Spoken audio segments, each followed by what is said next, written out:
Bonjour à tous. Je suis Léopold Seth Abrochi, je suis écrivain.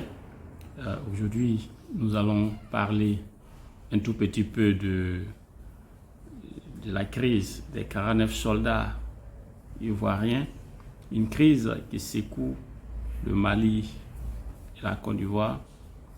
Et c'est une crise qui en réalité peut se résoudre et de la façon la plus simple possible. Alors de quoi s'agit-il?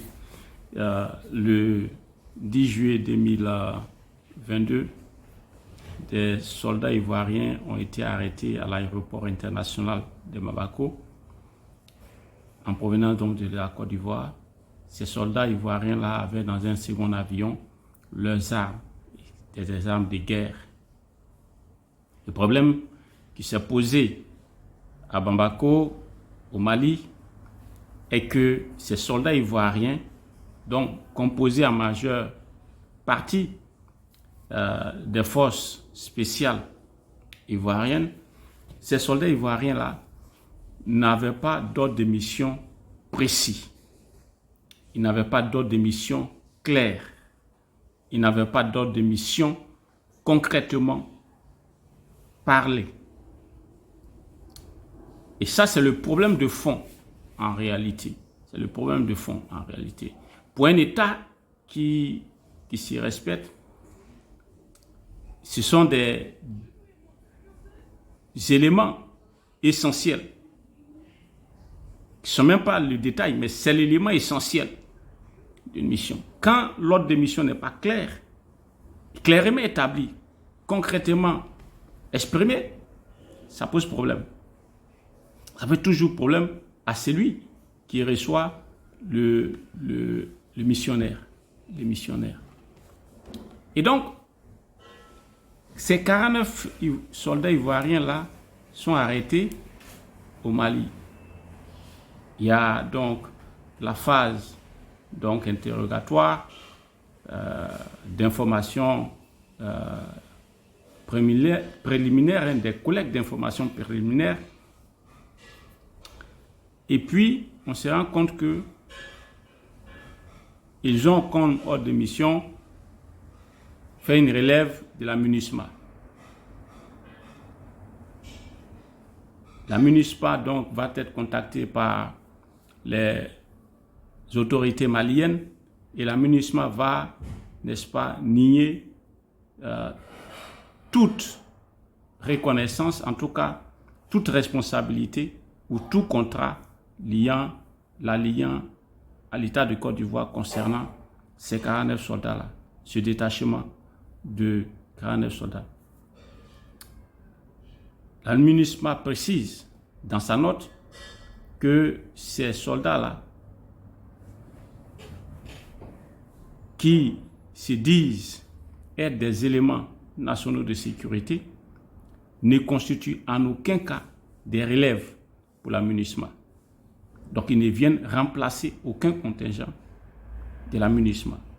Par conséquent, ils ne sont ni de près ni de loin liés à la MINUSMA. Mais on n'est pas encore au bout de nos surprises. Ces soldats disent, en réalité, ils ont été contractés par le gouvernement allemand afin d'être donc des soutiens au contingent allemand basé au Mali qui, bien évidemment, intervient dans la lutte contre le terrorisme. Le gouvernement allemand, le même jour, va réagir au travers de son ambassade pour expliquer et rejeter toute implication dans la présence des 49 soldats ivoiriens sur le territoire malien. Soldats ivoiriens armés sur le territoire malien. Troisième élément, comme je le disais tantôt, par rapport à l'ordre de mission, ces soldats vont dire, en réalité, nous venons pour, n'est-ce pas, servir donc d'agent de sécurité à Sahel Aviation Service, qui est une entreprise privée. Problème, des soldats ivoiriens formés, payés par le contribuable ivoirien qui quittent le territoire ivoirien sur décision du chef de l'État pour aller servir des intérêts privés. C'est grotesque, c'est absurde, c'est inacceptable. D'autant plus que l'Assemblée nationale n'a connaissance de cet écart-là. Alors, les Maliens vont saisir celle aviation service et celle aviation service va dire non, non, nous ne reconnaissons pas ces soldats ivoiriens, nous n'avons signé aucun contrat avec l'État de Côte d'Ivoire pour qu'il nous envoie 49 soldats pour servir donc d'agents de sécurité dans nos installations, sur nos installations ou en tout cas pour nos entrepôts. Celle l'aviation service ne les reconnaît pas. Le contingent allemand, donc l'État allemand, le gouvernement allemand, ne reconnaît pas ces 49 soldats.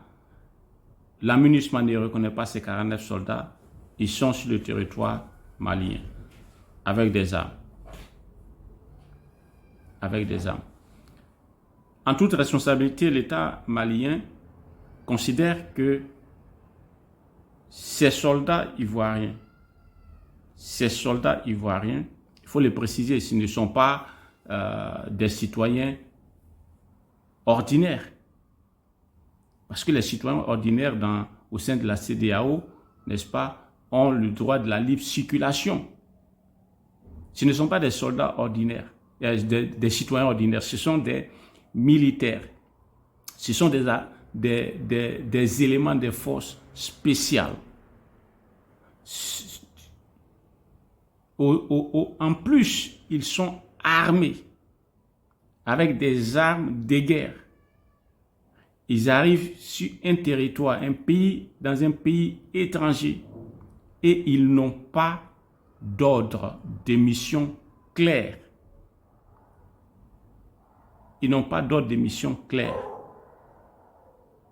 Il est naturel, il est logique, il est normal que les autorités de cet État-là, de ce pays, les appréhendent, les interrogent et bien évidemment, s'il faut, n'est-ce pas, ouvrir la voie judiciaire, donc des enquêtes approfondies et faire un jugement, mais c'est un devoir régalien de l'État, de tout État, pour le faire. Ce qui se passe, c'est que lorsque ces soldats sont arrêtés, lorsque la MINUSMA les rejette, lorsque le gouvernement allemand les rejette, lorsque c'est l'aviation service les nie, n'est-ce pas, tout contact ou encore toute relation avec ces soldats ivoiriens, que ces soldats ivoiriens sont, n'est-ce pas, abandonnés à leur sort, ils reçoivent donc la désignation de mercenaires, donc d'individus qui se sont introduits sur le territoire malien dans le but donc de déstabiliser le Mali, de déstabiliser les institutions maliennes. C'est naturel, c'est normal, c'est logique. Celui qui ne comprend pas cette logique-là n'est pas dans je dirais, dans les dispositions de gouvernance.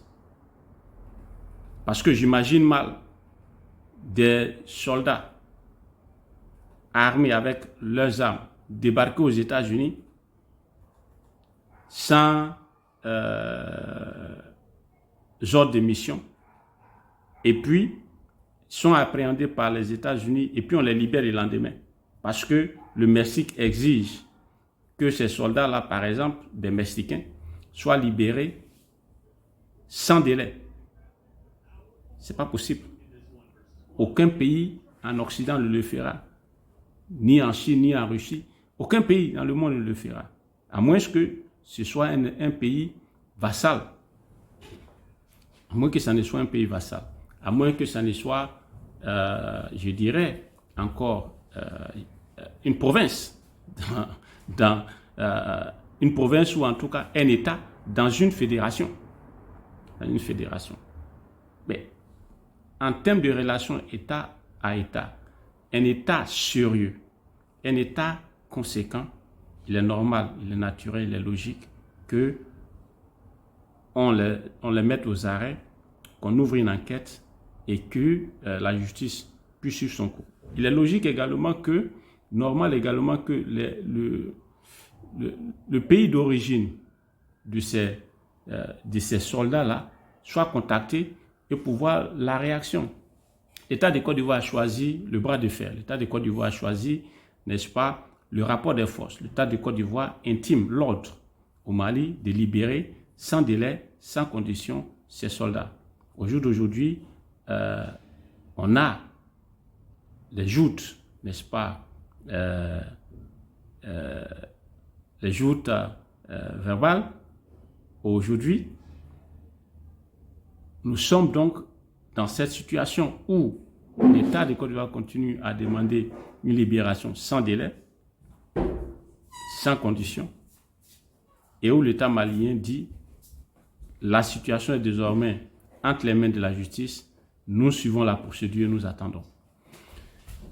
Nous allons écouter la déclaration donc la dernière déclaration de l'État de Côte d'Ivoire en sa session extraordinaire donc, du Conseil national de sécurité, parce que je tiens à rappeler que ces soldats ivoiriens se sont retrouvés au Mali sans ordre de mission exact, sans ordre de mission clair, sans ordre de mission conséquent, sur autorisation du chef de l'État. C'est lui qui les a envoyés en mission, parce que c'est lui, le chef des armées, c'est lui qui les a envoyés en mission pour mener cette mission-là.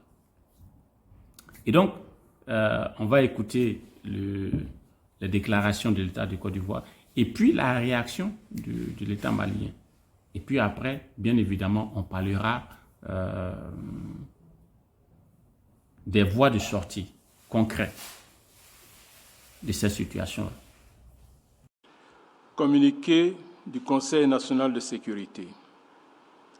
Une réunion extraordinaire du Conseil national de sécurité s'est tenue ce mercredi 14 septembre 2022 au Palais de la Présidence de la République sous la présidence de Son Excellence M. Alassane Ouattara, Président de la République. Au cours de cette réunion, qui a porté sur la situation des 46 soldats ivoiriens encore détenus au Mali, le Président de la République a informé le Conseil national de sécurité des initiatives prises par Son Excellence M. Faure Gnassingbé, Président de la République togolaise, et plusieurs autres chefs d'État, notamment Son Excellence M. Macky Sall, Président de la République du Sénégal et Président en exercice de l'Union africaine, Son Excellence M. Umaro Sissoko Embalo, Président de la République de Guinée-Bissau et Président en exercice de la CEDEAO, Son Excellence Colonel Paul-Henri Sandaogo Damiba, Président de la transition du Burkina Faso, Son Excellence M. Muhammadu Buhari, Président de la République fédérale du Nigeria, Son Excellence Colonel Mamadi Doumbouya, Président de la transition de la République de Guinée, et Son Excellence M. Antonio Guterres, Secrétaire général des Nations Unies, en vue d'une résolution par voie diplomatique de la crise entre la Côte d'Ivoire et le Mali, crise qui est consécutive à l'arrestation le 10 juillet 2022 à Bamako de 49 soldats ivoiriens. Ces soldats ivoiriens, déployés au Mali en qualité de 8e détachement de l'élément de soutien national au sein de la mission multidimensionnelle intégrée des Nations Unies pour la stabilisation au Mali, MINUSMA, ont été interpellés et mis aux arrêts au motif qu'ils étaient des mercenaires. la Côte d'Ivoire a réagi officiellement le 12 juillet 2022 à travers un communiqué du Conseil national de sécurité pour, d'une part, indiquer que les 49 soldats étaient bel et bien des militaires ivoiriens en mission officielle et légale au Mali, et d'autre part, exiger leur libération sans délai.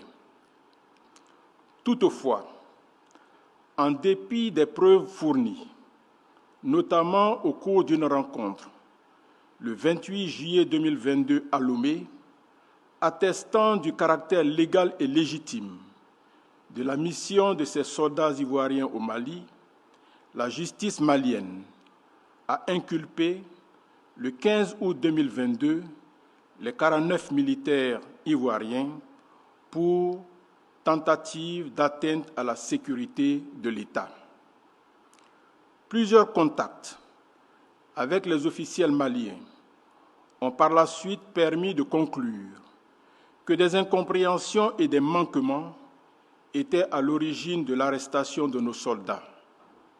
En conséquence, 3 soldats ont été libérés et ont regagné la Côte d'Ivoire le 3 septembre 2022. Le 9 septembre 2022, alors que l'on s'attendait à la libération prochaine des 46 autres soldats, dont l'arrestation était considérée par le Mali comme une affaire judiciaire, les autorités maliennes ont demandé qu'en contrepartie de la libération de ces 46 militaires, la Côte d'Ivoire extrade vers le Mali des personnalités qui, selon elles, bénéficient de la protection de la Côte d'Ivoire pour déstabiliser le Mali.